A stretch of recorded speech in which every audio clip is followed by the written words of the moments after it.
Donald Trump a hier reconnu Jérusalem comme capitale de l'État d'Israël. Il a ainsi mis fin à une pratique initiée par Bill Clinton de maintenir Tel Aviv comme capitale reconnue et siège de l'ambassade américaine en Israël, malgré le Jerusalem Embassy Act de 1995. Cette décision constitue une véritable faute politique, heureusement très largement condamnée dans le monde et en France. Après une première réaction timide hier au soir,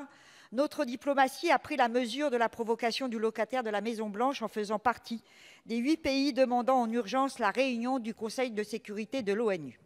Cette annonce et cette décision du président américain constituent une véritable provocation et mettent le feu aux poudres dans une région qui, clairement, n'a pas besoin de cela. Une provocation vis-à-vis des Palestiniens, tout d'abord, qui, depuis des décennies, luttent pour leur intégrité territoriale reconnue par l'ONU et pour leurs droits. Une provocation ensuite vis-à-vis des Israéliens, désireux d'arriver à un accord de paix et qui, chaque jour, luttent contre les groupes violents et haineux de tous bords et de toute nationalité. Une provocation enfin vis-à-vis de l'ensemble de la communauté internationale dont les décisions et prises de position s'accumulent, de la reconnaissance de Jérusalem comme ville internationalisée en 1949 à la nécessité de conclure un accord instituant 2 États indépendants et libres en 2017 suite à l'initiative en 1949 à la reconnaissance de Jérusalem-Est comme occupée en 1967. Reconnaître Jérusalem comme capitale de l'État d'Israël, c'est réitérer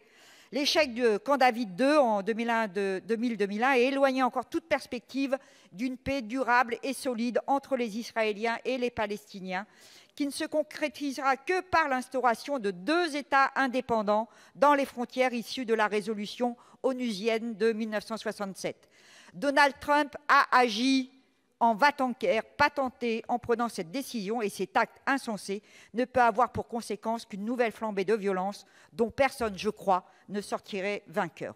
Au vu de la gravité de la situation, Madame la Présidente, le Sénat, dont l'expertise en politique internationale n'est plus à démontrer, s'honorerait de provoquer rapidement une réunion de sa commission des affaires étrangères, de la défense et des forces armées, afin que la voix de notre Chambre résonne fortement dans le débat public.